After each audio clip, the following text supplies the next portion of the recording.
Şimdi Türk Ulus Devleti 29 Ekim'de Cumhuriyet'in 100. yıl dönümünü kutlamak için hazırlanıyor ve biliyorsunuz AKP-MHP şefi Erdoğan sürekli Cumhuriyet'in 200.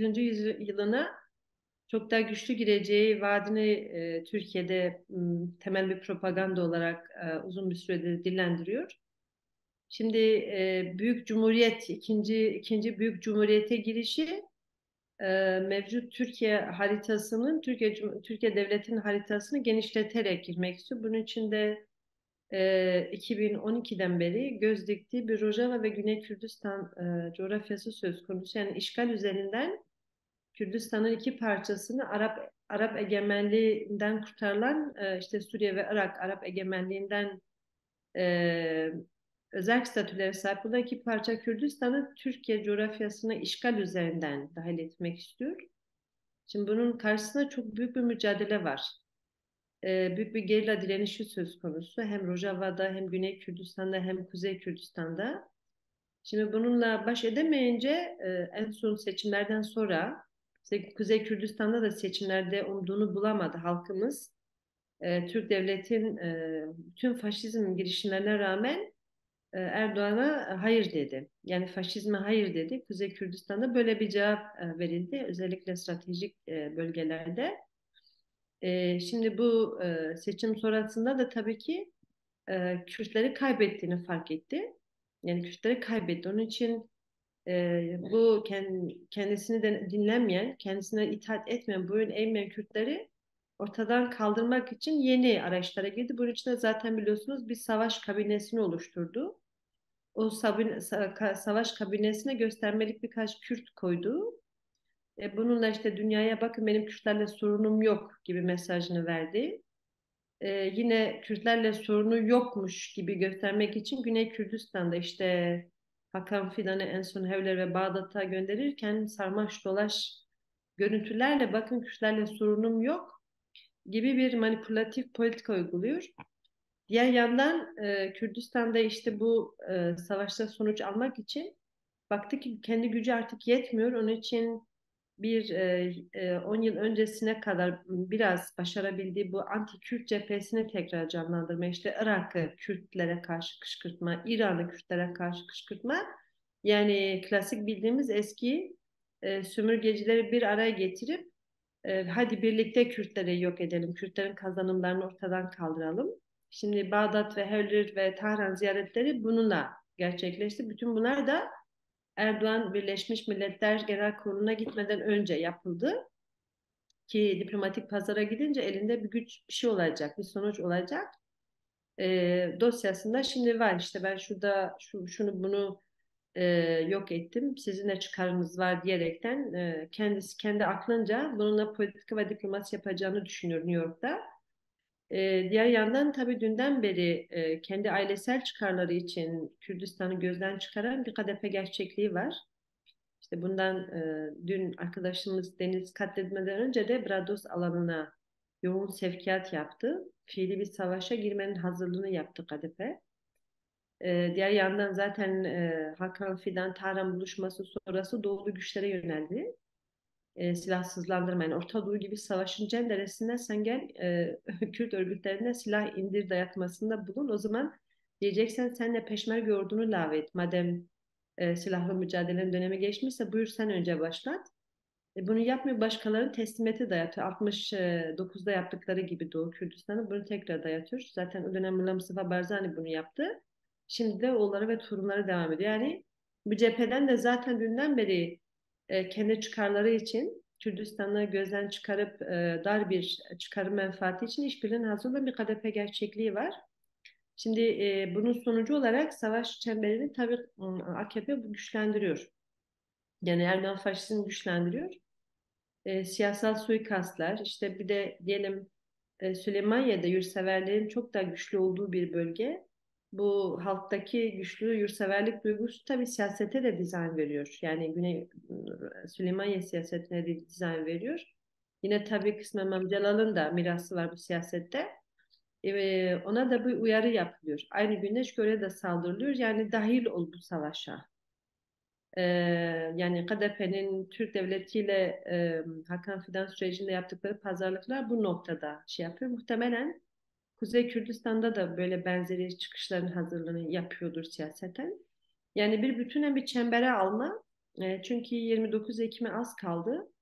Bir zafere ihtiyacı var. İşte İmralı'da da bir zafer elde edemedi. Önder Apo'ya karşı 30 aydır bir tümden ilişkileri kesme. Bu bir savaştır aslında. Yine dışarıda dronlarla siyasetçileri hedef alma. Bir de tabii bu noktada aktif siyaset üreten Kürt sorunun çözümünün Kürt birliktenliğinden geçen Kürtlerin siyaset yelpazesinde en güçlü olan bir örgüt olarak Keneke'yi doğrudan hedeflediler. Lozan Konferansı'nın başarısını hazmedemediler belli ki. Çünkü Lozan Konferansı'nda e, yek vücut olarak, halk olarak şunu söyledik sömürgeci güçlere, bizi yok edemediniz, buradayız ve sizin Lozan'la imzaladığınız konsepti biz reddediyoruz. Bu bir başkaldırıydı. Ulusal birlik ruhuyla bir başkaldırıydı. KDP zaten katılmayarak kendi rengini ortaya koydu. Ben bunda yokum. Yani Lozan'ın devamından yanayım. Lozan'ın devamı nedir? Sadece Kürdistan dörde bölünmesi değil, aynı zamanda inkar. Yani Kürdün inkarı. Kendi menfaati için bu politikaya dahil olma bir durum söz konusu olduğunda da zaten Lozan Konferansı'na katılıp sergilemedi KDP. Onun dışındaki örgütler zaten hazırdı ve bir sesle hepimiz biz buradayız, birlikteyiz, birlik içerisindeyiz ve biz salt siyasetle bu mesajı vermeyeceğiz. Yüzyıllık yapılan soykırım ve bütün katliamların hesabını sormak için çeşitli kararlar aldık bu konferansta. Onların takipçisi olacağız tabii. İşte bir yapılan tüm katliam ve soykırımlar hesabını hukuksal olarak araştırma. Bunun için zaten alınan bir karar tribunale gitmekti ve daha doğrusu bir forum oluşturmaktır. Onu şu anda başlatmış bulunmaktayız. Yani Deniz arkadaşımızın katledilmesiyle Keneke'nin bu çalışmasının durdurulması, gözdağı verilmesi, çalışmalarımızı orada durdurması, üyelerimizi korkutmak. Çünkü şu anda Keneke'nin Güney Kürdistan'da yürüttüğü çalışmalar oldukça önemli. Bütün siyasi yelpazelerle ilişki içerisinde Keneke'nin kendi üyeleri ve üyeleri dışındaki siyasi partiler içerisinde itibar sahibi, güvenilir bir örgüt konumunda. Şimdi bu saldırıyla bu gerçekleştirdi. Şimdi dikkat ederseniz KDP yönetimi özellikle Türkiye'de Erdoğan'ın üzerine bir sivrisinek uçsa bile hemen geçmiş olsun dileklerinde bulunuyor. Ama bir Kürt devrimci, bir Kürt yurtsever, ulusal birlik için tüm riskleri göze alan bir Deniz için bir açıklama yapma gereğini duymadı. Bırakalım bir dayanışma, bir başsağlığı açıklaması. Kimin olay yaptı, olayı aydınlamaya dönük de bir girişim söz konusu değil. Çünkü Keneke bürosu 17 yıldır orada bulunuyor. 2006'da o büro orada kuruldu ve ben kendim yıllarca orada çalıştım. 24 saat asayişin yani KDP asayişinin gözetimde olduğumuzu biliyorduk. Yine kurumumuzun etrafında her tarafa kamera yerleştirdiler. Dolayısıyla bütün bu tekniklerle failin hemen ortaya çıkarılabileceği imkanı varken şimdiye kadar herhangi bir açıklama yapmama, onun yerine gündem saptırıp sadece Süleymaniye olayını sahiplenme zaten Irak gereğini söyledi. Yani hem Irak'ın sessiz kalması yani merkezi hükümetin hem de KDP'nin sessiz kalması demek ki Hakan Fidan'la yapılan görüşmeler çerçevesinde gerçekleşen bir saldırıdır bu. Biz böyle yorumluyoruz. Açıklamayı yapılmayana kadar biz onları suçlu biliyoruz. Kısacası şunu söyleyeyim yani bir dar bir çevrenin çıkarı uğruna bu Kürt halkını yok etmek isteyen e, bir düşmanla ortaklık yapılıyor. Keneke'nin kendi programında şöyle bir Keneke'nin Ulusal Birlik Deklarasyonu'nda şöyle bir maddemiz var 20 kaç yıldır hep sürekli dillendirdiğimiz. Hiçbir Kürt gücü e, başka bir Kürt gücüne zarar veren bir sömürgeciyle ilişki içinde olmamalı. Eğer olursa bu ulusal suçtur. Yani KDP bu failleri açıklamadığı müddetçe suçlu bir konumda. Ulusal bir suç işliyor Kürt halkına karşı. Şimdi bu son olayla beraber Deniz arkadaşımızın katletmesiyle beraber bizim hepimizin şu noktada artık netleşmemiz gerekiyor. Büyük bir tehlikeyle karşı karşıyayız. Türk devleti son oyunlarını oynuyor. Yani Cumhuriyet'in 200. yılına giderken, biz de Lozan'ın 100. yılına giderken mesajımızı verdik. O da şimdi kendi Cumhuriyeti'nin mesajını veriyor. Yani Kürtleri öldüreceğim diyor, yok edeceğim, ortadan kaldıracağım.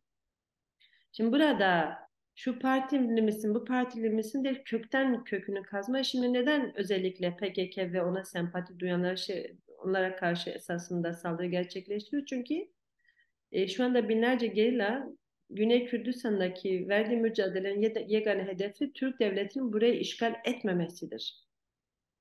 Şimdi gerilla bunu yaparken diğer taraftan bir aile bir ülkenin çocuklarını ordulaştırıp diğer Kürdistan'a düşmanı getirtmek üzerine yol açıyor ona, tank gönderiyor ona. Şimdi tablo bu kadar berrakken o zaman buna karşı da her Kürdün, her yurtseverin dur demesi gerekiyor, adını koyması gerekiyor. Bu işbirliği ihanete götürüyor.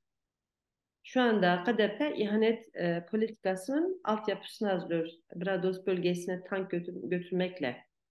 Katledilen başta Deniz olmak üzere Nagihan Akarsel ve diğer büyük insanlar bunlara karşı işlediği suçları açığa kavuşturmadığı müddetçe, failler kaçıp evlere sığındığı müddetçe KDP kesinlikle suç ortağıdır. Bu katliamda, Kürt soykırımında suç ortağıdır. Bunun böyle bilinmesi ve Kürt halkının elini vicdanına koyup buna karşı vicdanın sesi ne diyorsa onu yapması gerekiyor diye düşünüyorum. Yoksa Türk devleti kendi çöküşünü daha da hırçınlaşarak bize karşı saldırı gerçekleştirir. Zaten Deniz arkadaşın katledilmesi, aynı günde Şengal'e saldırının olması, Rojava olması, daha önce işte Kürt-Arap çatışmasını derizordan çıkarmak üzerinden, yani geniş bir yok etme konseptini aktifleştirmiş mevcut durumda. Zaten Savaş Bakanı, yani resmi sıfatlı dışişleri olsa da esas fiili görevi Savaş Bakanı, Soykırım Bakanı olan Hakan Fidan'ın yaptığı bütün şeyler nerede adım atarsa orada kesinlikle Kürt imhasını ve soykırımı öngören bir sonuç çıkıyor. Evleri Bağdat'taki son gelişmeler sonucu da gördük.